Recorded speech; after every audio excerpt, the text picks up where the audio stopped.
From a weapon designed to fight an enemy that didn't exist yet, to the sci-fi silhouette every action franchise wanted the moment they saw it. One gun broke almost every rule of firearms design and somehow made all of it work. The weapon built around a bullet nobody else wanted to make. The rifle killer that isn't a rifle.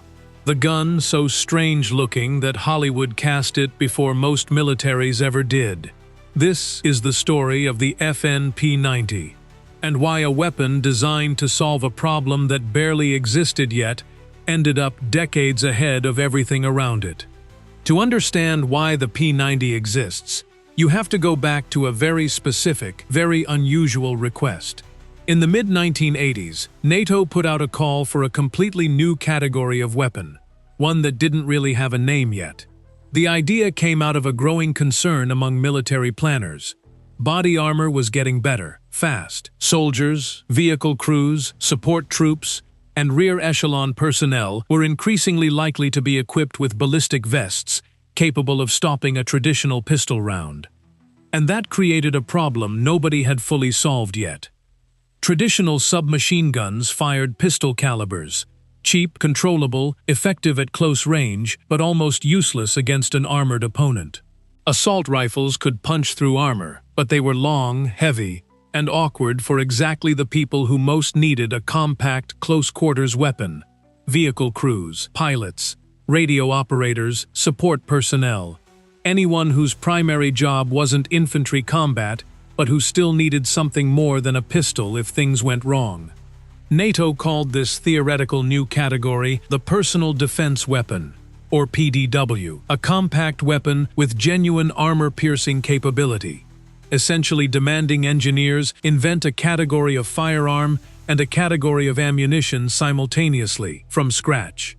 FN Herstal, the storied Belgian arms manufacturer already responsible for some of the most influential firearms designs of the 20th century, took on the challenge. But solving NATO's request meant solving two entirely separate problems at once, and neither one had an obvious answer sitting on a shelf already. The first problem was the ammunition. No existing cartridge did what NATO was asking for, something small and light enough to carry in huge quantities and control easily on full auto, but with genuine penetration against soft body armor, a combination that essentially didn't exist yet in any production round. So FN's engineers didn't adapt an existing cartridge. They designed a brand new one from the ground up, the 5.7 by 28 mm, a tiny, needle-like round, dramatically smaller than a standard rifle cartridge, engineered specifically to maintain high velocity and penetration at close range while producing almost negligible recoil, allowing for genuinely controllable full automatic fire from a compact platform, something that was simply not possible with traditional pistol-caliber submachine guns. The second problem was the weapon itself. And this is where FN's designers threw out almost every convention in firearms design and started over from a blank page. Look at almost any firearm built before the P90. Rifle, pistol, submachine gun, and you'll find the same basic layout. Magazine below or in front of the grip, sights on top, a fairly traditional silhouette that's been essentially unchanged in concept for well over a century. The P90 abandoned nearly all of it. The magazine sits flat on top of the weapon, running parallel to the barrel instead of feeding down into it, holding 50 rounds of that new 5.7 by 28 mm ammunition in a transparent, curved housing that lets the shooter visually check remaining ammunition at a glance, itself an unusual feature for the era. The rounds rotate 90 degrees as they feed down into the action, an internal mechanical solution that let FN keep the entire weapon remarkably compact and perfectly symmetrical, without any magazine protruding awkwardly from the side or bottom. That symmetry mattered more than it might seem. Because there's no magazine jutting out to one side, the P90 is one of the only weapons of its era genuinely ambidextrous right out of the box, fully usable by left-handed shooters with zero modification, at a time when almost every other firearm on the market was designed rifle-style. essentially built around a right-handed shooter by default. The ejection port and controls were engineered to keep spent casings and operation smooth, regardless of which shoulder the weapon was fired from. A detail most manufacturers still weren't seriously addressing decades later. The entire weapon is built from injection-molded polymer rather than traditional machined metal and wood, keeping it dramatically lighter than anything comparable, and giving it that distinctive, almost biomechanical silhouette that looked like it had been pulled directly out of a science fiction film, rather than a military procurement catalog. It comes integrated with a reflex-style optical sight built directly into the polymer housing, rather than bolted on as an accessory.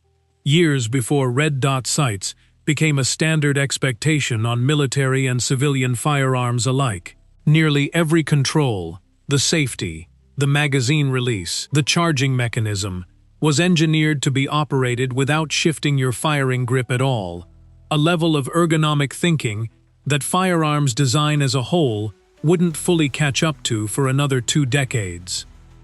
The very feature that made the P90 genuinely revolutionary, a compact round capable of defeating soft body armor, also made it one of the most politically controversial firearms of the 1990s, and the fight over it had almost nothing to do with the weapon's actual combat record.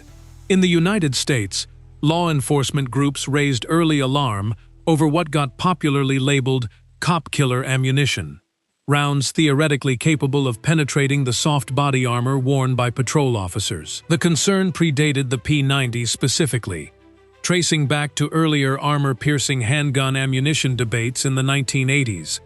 But the 5.7 by 28 mm round's design, purpose-built from the ground up around defeating soft armor, put it directly in the crosshairs of that ongoing legislative fight. The Law Enforcement Officers Protection Act of 1986 had already established a federal framework for restricting ammunition based on its ability to penetrate soft body armor when fired from a handgun, and for years afterward, every new round with genuine penetration capability got measured against that same standard. FN found itself in the unusual position of defending a design that had been engineered, quite openly and for entirely legitimate military reasons, to do exactly the thing lawmakers were now worried about civilians being able to buy. The company and its supporters argued the round was designed around specific military and law enforcement PDW roles, not civilian defensive use, and that existing hunting and sporting rifle rounds already vastly exceeded its penetration capability against soft armor. Critics countered that intent doesn't change capability, and that a compact, controllable round, purpose-built to defeat soft armor, posed a unique risk if it ever became widely available to the general public. The debate shaped how the 5.28 mm round and its companion 5.7 pistol were eventually marketed and restricted in various countries for years afterward, a controversy that, ironically, only underscored just how effectively FN's engineers had solved the original problem NATO handed them in the first place. Here's where the P90's story takes a turn that's less about scandal and more about simply being too far ahead of the world it was born into. FN unveiled the P90 in 1990, and initial reaction from military procurement officials was, to put it generously, lukewarm. The entire PDW concept was still theoretical.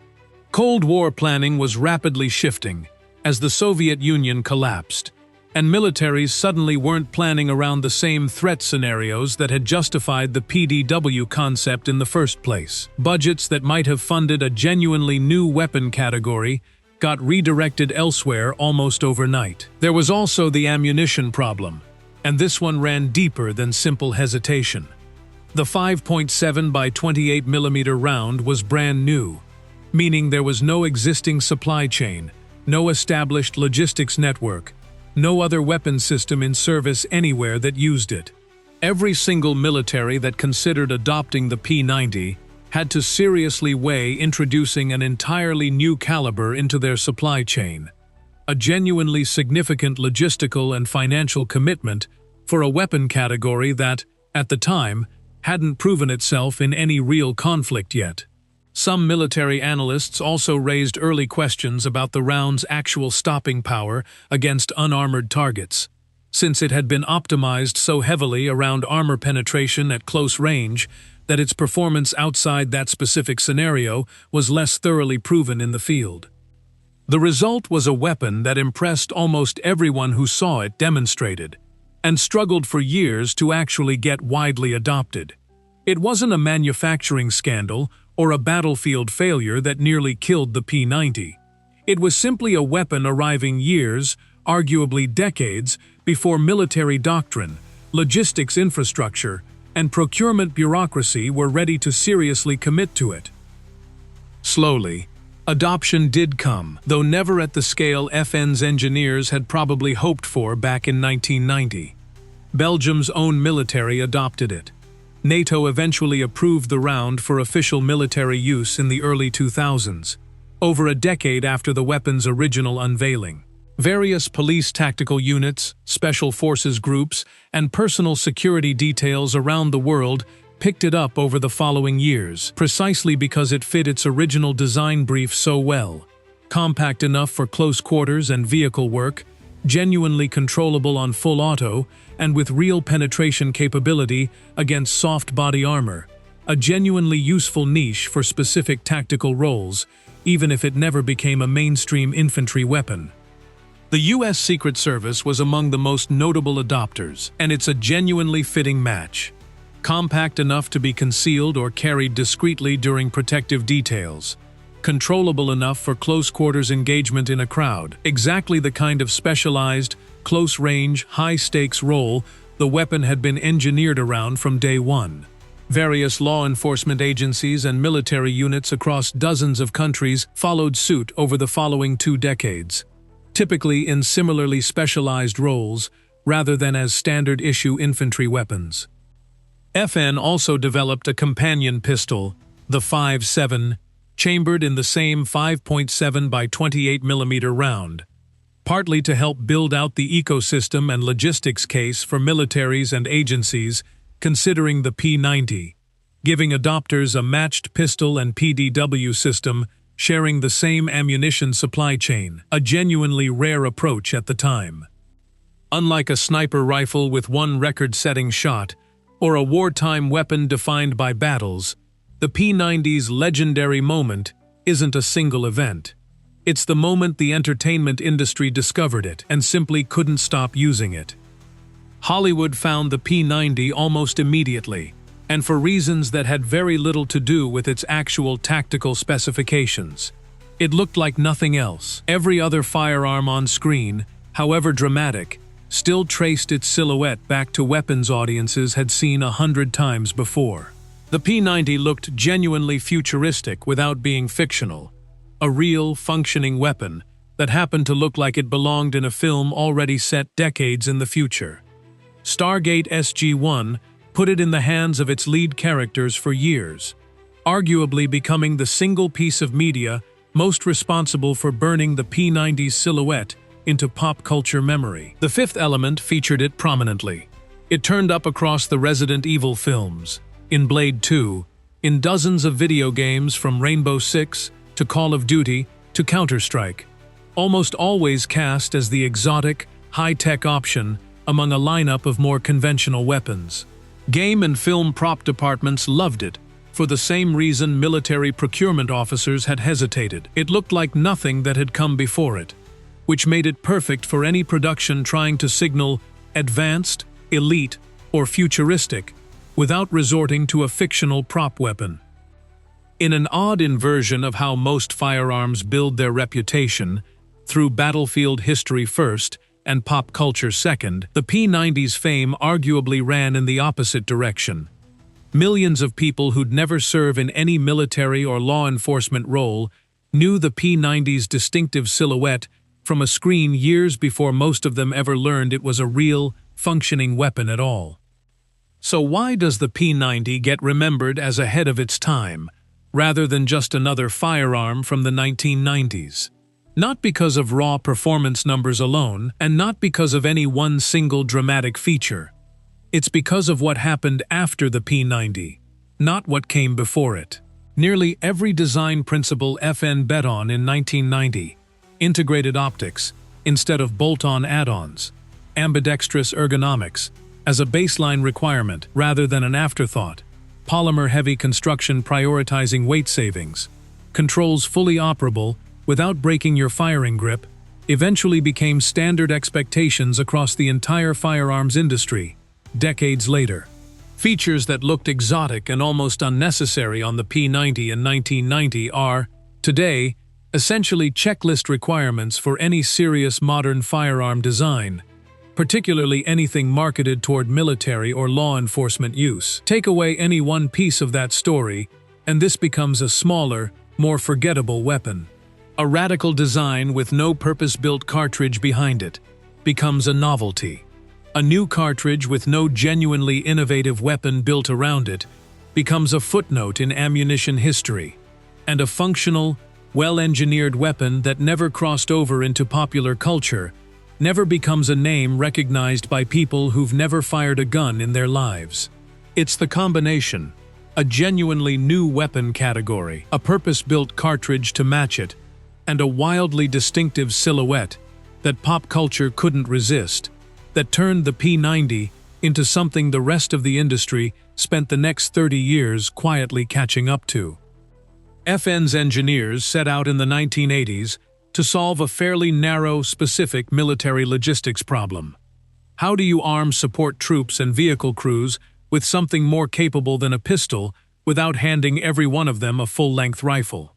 They almost certainly weren't thinking about starring roles in science fiction television, or about becoming the visual shorthand an entire generation of filmmakers would reach for whenever a script needed something that looked like the future. But that's the strange reward that sometimes comes from genuinely original engineering. Solve the actual problem in front of you, without worrying about matching what everyone else already accepts as normal. And sometimes the rest of the world simply needs a few decades to catch up to what you already built. The P90 isn't remembered because it won a war or set a record. It's remembered because 35 years after it was unveiled, so much of what looked strange about it back then just looks like good design now. And that, more than anything else, is what it actually means for a weapon to be ahead of its time.